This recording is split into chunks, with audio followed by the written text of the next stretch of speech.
বন্ধুরা এখন আমি যেইখানে দাঁড়িয়ে আছি এইখানে কিন্তু একটি সময় গোপাল ভাঁড়ও এসেছিলেন থেকে প্রায় 300 থেকে 400 বছর আগে যখন মহারাজা কৃষ্ণচন্দ্রের সময় ছিল তখন যখন গোপাল ভাঁড় তার সাথে বিভিন্ন জায়গায় যেতেন এই চুন্নি নদীতেই কিন্তু নৌকা করে তারা আসতেন এবং এই ঘাট থেকেই কিন্তু তারা যেতেন হচ্ছে একদম শিবনিবাস মন্দিরের দিকে। 300 থেকে 400 বছরের পুরনো এই শিবলিঙ্গ।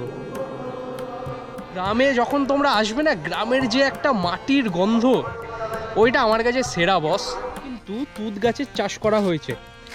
যারা এর আগে তুঁত গাছ দেখোনি, এটাই হচ্ছে তুঁত গাছ। 400 বছরের পুরনো ছিল কিন্তু এই জমিদার বাড়ি। দেখো তখনকার দিনের ইট এখনো পর্যন্ত কিন্তু এইখানে রয়ে আছে।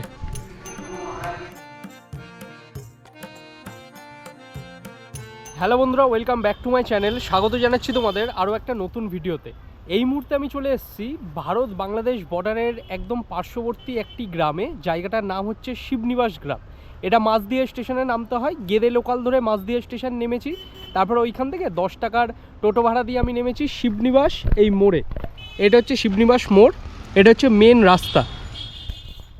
এইখান থেকে আমি যাব শিবনিবাস মন্দিরে, যেটা গোপাল ভাঁড়ের গল্পের রাজা কৃষ্ণচন্দ্র ছিলেন, তার রানীদের জন্য কিন্তু এই মন্দিরটা তৈরি করে দিয়েছিলেন। এইখানেই রয়েছে এশিয়ার দ্বিতীয় বৃহত্তম শিব মূর্তি এই মন্দিরে।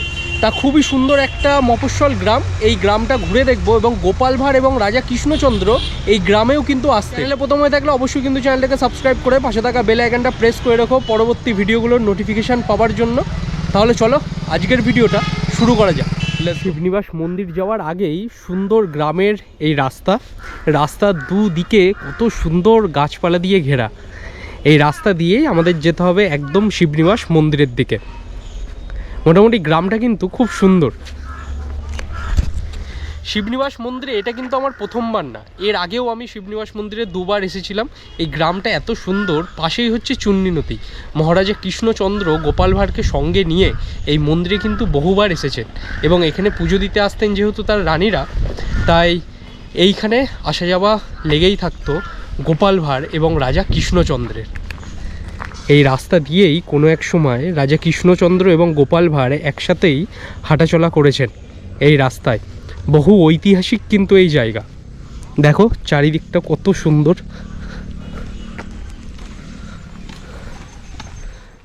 মন্দিরের ওই পারে যাওয়ার জন্য এইখানে একটা ছোট্ট সাঁকো পেরোতে হয়। গ্রামের মানুষেরাই এইখানে কিন্তু ওই সাঁকোটা তৈরি করেছেন। এখানে আবার টিকিট করতে হয়, তবেই তুমি সাঁকো পার করতে পারবে।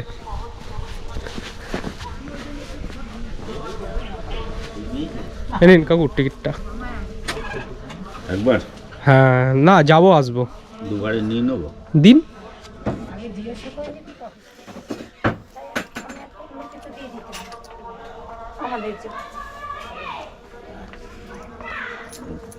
ধন্যবাদ। ঠিক আছে ঠিক আছে। হ্যাঁ, টিকিট কেটে নিলাম একবারে। 2 টাকা করে টিকিট। টিকিটের মূল্য হচ্ছে 2 টাকা, যেতে 2 টাকা, আবার ওই পার থেকে যখন আসবো 2 টাকা। আর এই হচ্ছে সেই সাঁকো। শিবনিবাসের এই গ্রামের মানুষেরাই এই সাঁকোটা তৈরি করেছেন নিজেদের সুবিধার্থে, পারাপারের জন্য। গত 2বার এই শিবনিবাস মন্দিরে যখনই এসেছি, চুন্নি নদী একদম পানাতে ভরা ছিল। আর এখন চুন্নি নদীর জল কতটা পরিষ্কার ওই সামনে থেকে তোমাদের দেখাবো। দারুণ লাগছে কিন্তু চুন্নি নদীর এই জল, কি দারুণ চারিদিকটা। অবশেষে পৌঁছে গেলাম চুন্নি নদীর এই পারে শিবনিবাস মন্দিরের এই ঘাটে। এইটা হচ্ছে শিবনিবাস মন্দিরের ঘাট চুন্নি নদীর ধারে। আর এই দিক দিয়ে এন্ট্রি করতে হয় একদম মন্দিরের দিকে। এই যে অশ্বত্থ গাছটা বহু বছরের কিন্তু পুরনো। এই অশ্বত্থ গাছ কত বছরের পুরনো আনুমানিক বলাটা খুবই মুশকিলের বিষয়। আজকে না ভিডিও করতে একটু অসুবিধা হচ্ছে। আমার যে ট্রাইপডটা ছিল উলানজির, ওর যে ওপরের মাউন্টের জায়গাটা ভেঙে গেছে একটু আগেই। এখন এই হাতে ধরেই গোপ্রোতে ভিডিও করতে হচ্ছে। তা এখন তোমাদের এই চুন্নি নদীটাকে দেখাচ্ছি। জল কিন্তু খুবই পরিষ্কার এই মুহূর্তে। এই হচ্ছে চুন্নি নদী। এই ধার থেকে ওই পাশে যাওয়া যায়। থেকে প্রায় 300 থেকে 400 বছর আগে যখন মহারাজা কৃষ্ণচন্দ্রের সময় ছিল, যখন গোপাল ভাঁড় তার সাথে বিভিন্ন জায়গায় যেতেন, এই চূর্ণী নদীতেই কিন্তু নৌকা করে তারা আসতেন এবং এই ঘাট থেকেই কিন্তু তারা যেতেন হচ্ছে একদম শিবনিবাস মন্দিরের দিকে।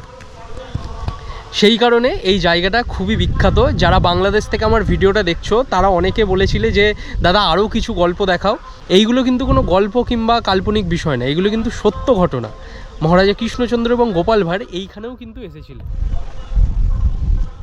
এই হচ্ছে মেন মন্দির শিবনিবাসের, এবং এর পাশেই কিন্তু আরও একটি মন্দির এবং এইদিকে আরও একটা মন্দির। মোট কিন্তু 3টে মন্দির এইখানে অবস্থিত। এইবারে আমি তোমাদের দেখাবো এশিয়ার দ্বিতীয় বৃহত্তম শিবলিঙ্গ, যা এইখানে নির্মাণ করা হয়েছিল। কি বিশাল দেখো এই শিবলিঙ্গটি। মাথায় জল দিতে গেলে পেছন দিক দিয়ে উঠে সিঁড়ি দিয়ে তারপরে জল দিতে হয়। হর হর মহাদেব, হর হর মহাদেব। শিবনিবাস মন্দির ঘোরার পর এইবারে আমি চলে এসেছি শিবনিবাস মন্দিরের ঠিক পেছন দিকে। মহারাজা কৃষ্ণচন্দ্র তার বিশ্রামের জন্য এবং গুপ্ত একটি জায়গায় তার একটি জমিদার বাড়ি তৈরি করেছিল, পুরোপুরি ধ্বংসপ্রাপ্ত। এই জমিদার বাড়িটি বহু তোমরা গল্পতে দেখতে পাবে গোপাল ভাঁড়ের, কারণ গোপাল ভাঁড়ের অনেক গল্পে কিন্তু দেখা যায় গোপাল ভাঁড় মহারাজা কৃষ্ণচন্দ্রের সাথে শিব মন্দিরে কিন্তু পুজো দিচ্ছে। এবং এই জায়গায় মহারাজা কৃষ্ণচন্দ্রের একটা সময় জমিদার বাড়ি ছিল, যা এখন পুরোপুরি ধ্বংসপ্রাপ্ত। দেখো এইখানে একটা সময় গোপাল ভাঁড়ের গল্পের যে মহারাজা কৃষ্ণচন্দ্র ছিলেন, তিনি তার গুপ্ত জায়গায় একটি জমিদার বাড়ি তৈরি করিয়েছিলেন। এইটা হচ্ছে এন্ট্রি গেট ছিল সেই জমিদার বাড়ির, যা এখন পুরোপুরি ধ্বংসপ্রাপ্ত। প্রায় 300 থেকে 400 বছরের পুরনো ছিল কিন্তু এই জমিদার বাড়ি। দেখো তখনকার দিনের ইট এখনও পর্যন্ত কিন্তু এইখানে রয়ে আছে। এই সমস্ত জায়গাটা কিন্তু জমিদার বাড়ির মধ্যেই কিন্তু ছিল, নেই এই জায়গায়, পুরোপুরি ফাঁকা হয়ে আছে। আমরা শুধু জানি গোপাল ভাঁড়ের গল্পে মহারাজা কৃষ্ণচন্দ্র এবং গোপাল ভাঁড় শুধু কৃষ্ণনগরেই সীমাবদ্ধ ছিলেন, গল্পেতে যতটা আমরা জানতে পারি।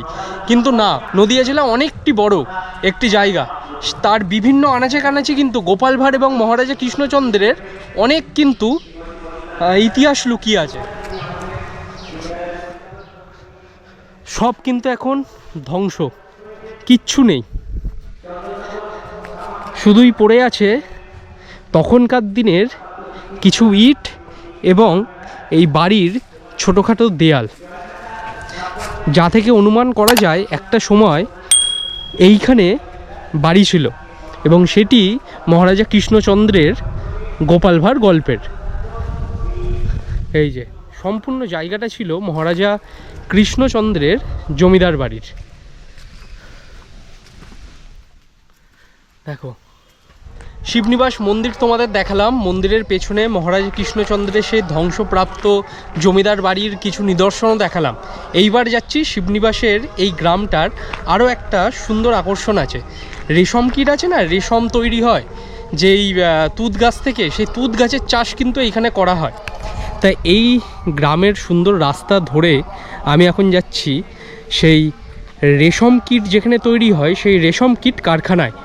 প্রায় 1800 দশকে সেটি কিন্তু তৈরি করা হয়েছিল এবং বর্তমানে সেটি এখনও কিন্তু চালু।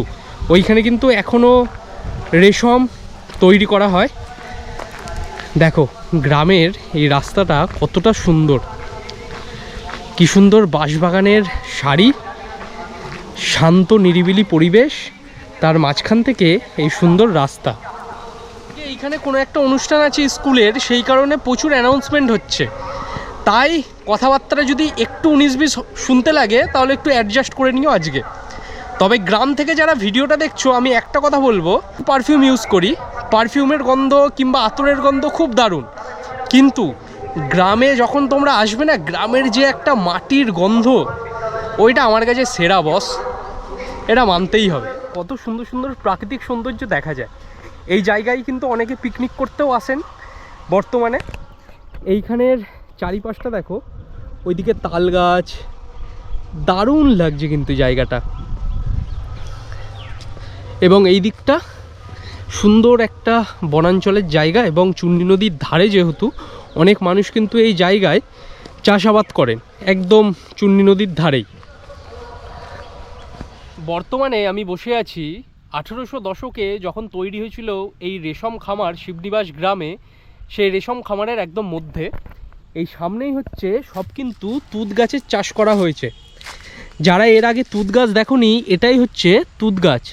দেখো সারি সারি তুঁত গাছ কিন্তু এখানে চাষ করা হয়েছে। মহারাজা কৃষ্ণচন্দ্রের কিন্তু দুটো রাজধানী ছিল, একটা হচ্ছে মেন হচ্ছে কৃষ্ণনগর, আর দ্বিতীয় হচ্ছে এই শিবনিবাস। সেই কারণেই তিনি কিন্তু এইখানে এই জমিদার বাড়ি এবং মন্দিরটি তৈরি করেছিলেন। এটা হচ্ছে রেশম খামারের মধ্যে, যেইখানে তুঁত গাছ থেকে মানে ওই রেশম কীট এখানে কিন্তু রাখা থাকে। এইগুলো কিন্তু রেশম কীট থাকে এর মধ্যে। 2:10 এই মুহূর্তে পৌঁছে গেছি মাঝদিয়া রেলওয়ে স্টেশনে। টিকিট কাটা ছিল আমার, একদম রিটার্ন টিকিট কেটে নিয়েছিলাম। তা আজকের ভিডিওটা যদি তোমাদের ভালো লেগে থাকে তাহলে অবশ্যই তোমাদের ভালোবাসাটা দেখিও লাইক, শেয়ার অ্যান্ড সাবস্ক্রাইবের মাধ্যমে। আর এছাড়া তোমরা যদি আমার সাথে কন্ট্যাক্ট করতে চাও তাহলে ইনস্টাগ্রাম এবং ফেসবুক আইডির লিঙ্ক প্রত্যেকটা ভিডিওর ডেসক্রিপশন বক্সে আমি দিয়ে দিই। আর কোথা থেকে আমার ভিডিওটা দেখছো অবশ্যই কমেন্ট বক্সে জানিও। দেখা হচ্ছে পরের ভিডিওতে। প্রত্যেকে ভালো থেকো, সুস্থ থেকো, টেক কেয়ার। অ্যান্ড আজকের জন্য টাটা ফ্রম এই সুন্দর মফস্বল গ্রাম মাঝদিয়া থেকে। টাটা।